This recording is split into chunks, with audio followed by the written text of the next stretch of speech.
What up, all my fellow crafty peeps? Hi, my name is Judy, and if you haven't been to my channel before, I do DIY sewing projects and sewing tutorials, and I sew and make pretty much whatever I feel like making that week. So for this week's project, for this week's tutorial, I'm going to show you guys how to make this awesome little tote bag that's got handles. It has a nice little lining for all of your stuff. And I did mine with a cute little accent fabric that I found at Joann's that reminded me of my sister because I wanted to make this bag for her. So if you want to stick around and see how to make this, it's pretty easy. I made a couple of changes to the tutorial that I found to make this, which I will post in the description box. So let's get started. To make your trendy tote bag, you will need the following: 2 lining pieces that measure 16 by 20 inches, 2 interfacing pieces of the same dimensions, this is optional however, 2 outer pieces with the same dimensions, or if you want to do like me, I did 10 1/4 by 20 inches for the light purple and 6 1/4 by 20 inches for the accent fabric. 2 pieces of fusible fleece or batting with the same dimensions, and then 2 pieces of fabric for the bag handles that measure 5 by 16 inches. I started by sewing the accent fabric to the light purple fabric so that my outer pieces would be the same dimensions as my lining pieces, 16 by 20 inches.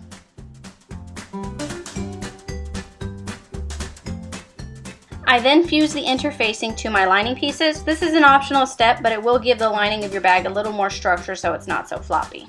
Next, you would want to fuse your fusible fleece to your outer pieces. I used batting, so I just sewed it to the lining pieces around the edge and then also sewed across in the middle along the top of the accent piece. Alright, time to make the handles. To make your handle, you're going to take your fabric for it, fold it in half hot dog style, and iron it to make a crease. Then unfold it, fold the outer edges in to meet that crease that you just made, and iron again. Then fold in half so that the raw edges are completely tucked inside, and iron once more. And then you will sew down both sides of each bag handle at a 1/8 inch seam allowance to give it a nice, finished, professional look.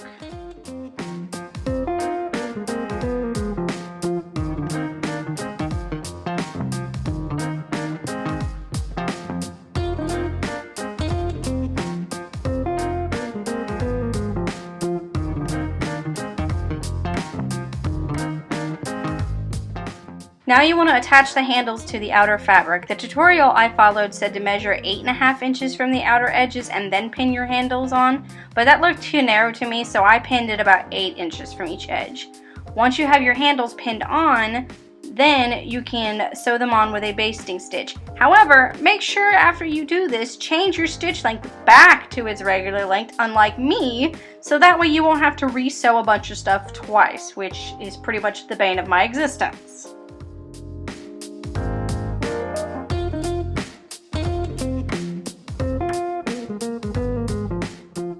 Then take your outer edges of fabric, pin them right sides together, and sew along the sides and bottom edges at a 3/8 of an inch seam allowance. Make sure you don't accidentally sew the top of the opening of your bag shut. You want to be able to stick stuff in there. Once your outer pieces are sewn together, you're going to measure 1 inch away from your side seam and your bottom seam that you just sewed and mark a square on both corners. So on the corner that I'm doing here and then on the other corner as well. And then you're going to cut these corner pieces out.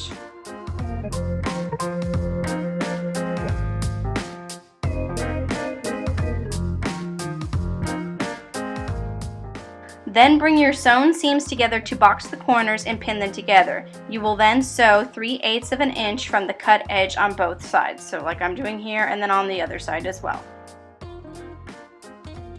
Now you're going to do the exact same thing for your lining pieces. Sew them right sides together, cut out your 1-inch boxes from the stitches, line up the seams, and sew together at 3/8 of an inch, except that you do need to leave about a 4-inch hole open in the center of the bottom part of the lining, so that later you can turn the bag right side out once you stitch it all together with the outer part.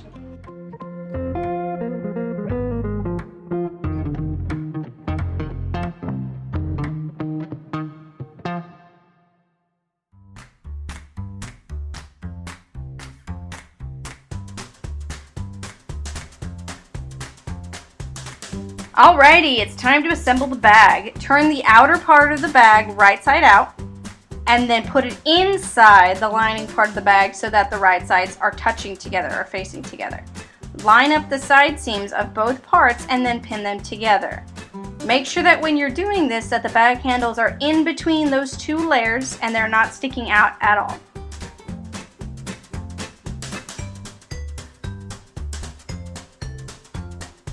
And now you're going to sew these 2 layers together at a 3/8 of an inch seam allowance, and then after you've done all this, you can turn the whole thing right side out through the hole that you left in the lining portion of the bag.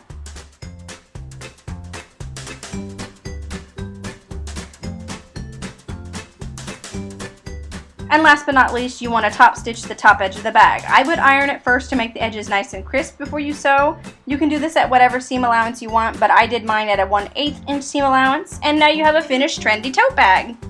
Alright, and so that's how you make this awesome, super easy tote bag. And only thing I would suggest is if you like to carry your tote bags on your shoulder with the handles, maybe make the handles just a little bit longer because it's kind of a snug fit for me. Maybe you got beefy shoulders and you need longer handles. I don't know your life, okay? But hopefully that inspired you to go out and make one of your own. Super easy to make. And make sure you like and subscribe to my channel so that way you can be the first to know whenever I put out a new sewing tutorial, which I try to do every week. So I'm glad you guys enjoyed it. Thanks for watching. Bye.